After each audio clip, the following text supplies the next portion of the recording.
Mining Indaba 2024 is all about partnerships between public and private institutions. It's the crucible of where the industry in mining comes to talk about issues that are relevant and also forward-looking as far as ownership, strategies, and also perhaps one of the key aspects in the entire mining industry, which is safety and the health of people that work in the mining industry. One of the interesting public participants at Mining Indaba 2024 is the Department of Science and Innovation in South Africa. And one of the verticals within the department is the Mandela Mining Precinct. Spoke to one of their leaders in the mining safety and mining technology readiness campaign, which has an interesting story about how public and private sector partnerships can bring together a technological solution for the industry, which is holding and holds great promise for safety and manufacturing within mining processes in South Africa. Mr. Martin Pretorius, tell us about the manufacturing ready technology strategy from the Mandela Mining Precinct. Yeah, thank you. We started off in 2017 with a major challenge for rockfill operating as such, because it was a very unsafe practice basically in the mining industry.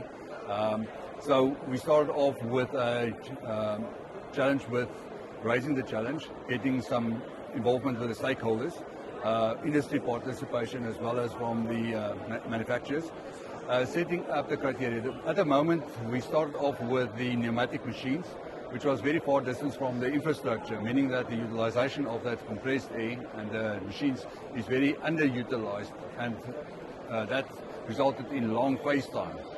So when we started off with this challenge, we invited stakeholders across the industry, including unions, representatives, and they actually raised a long wish list actually at that time. We thought it was impossible to meet, and we really put the task to the manufacturers to come up with conceptual designs, and we actually reviewed those conceptual designs and came up with 2 manufacturers who's ready for and have the capability to start with this project. So another challenge to that was we had only like 6 months to get that production, the prototype ready for the testing. So we started off with that process.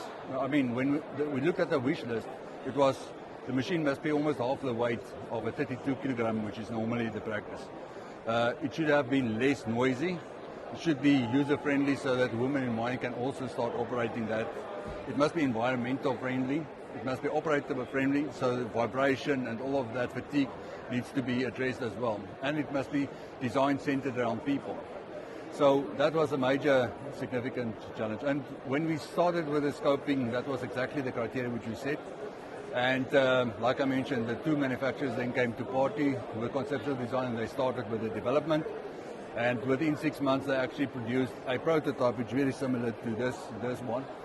And we then did various testing stages on surface as one to make sure that all it's compliant to the environment and to the processes which we wanted to take it underground. We also launched a process there where the unions could see and feel and touch, and from that base we then developed the prototype as a whole.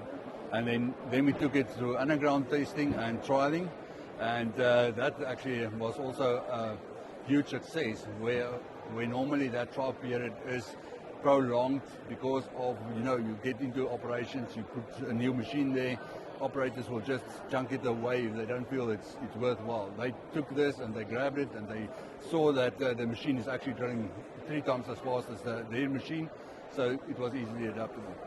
But then from that point of view also, we looked at move the operator away from the face, meaning that we have temporary support on the face, and at the back side there's more permanent support. So here you could say sit at the back end, and with a swivel unit, and not as this, but you can see it's as easily swivel. Similar on a established platform, which they can then drill from that base and drill the whole panel. So the operator was much more safe, secure. The position he took up was much less noisy and no vibration, because he only had to push at pressure on a valve to operate the machine.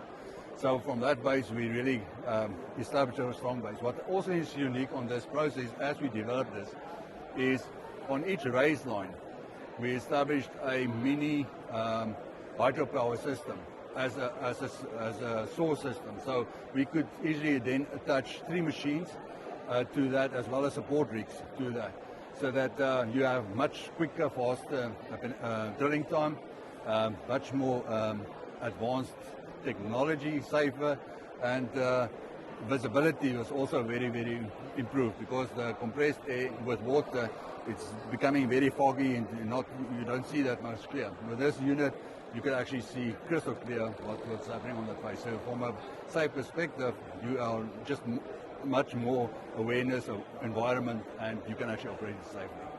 Just finally, I mean, what does this say in the big picture of things, that the Mandela Mining Precinct brings technological solutions for stakeholders, and it really paves the way for much broader participation and relevance in the industry, isn't it? Yeah, no, for sure. I mean, when we started off, I think we were very, people were looking at us very skeptic, and to say, can we deliver something which so many people have attempted and tried and whatever. And most of that, because it's research and development as a focus area, the practical implementation becomes the hard issue. Here we actually proved that we started from that base of research and then continued it into the practice and executing. But as long as we also involved, we have a technical steering committee members from various mining houses representing on that, which guides us also to new innovation, new processes, which I think is of interest. But just from that base of structure, we started with proper collaboration. Collaboration between OEMs, collaboration between mining houses, now sharing information of what innovation are they looking at, how can we join forces to make a better product, instead of this isolated individuals trying to get to a solution. Martin Pretorius of the Mandela Mining Precinct, thanks very much for joining us, and good luck with the strategies going forward. No, thank you very much.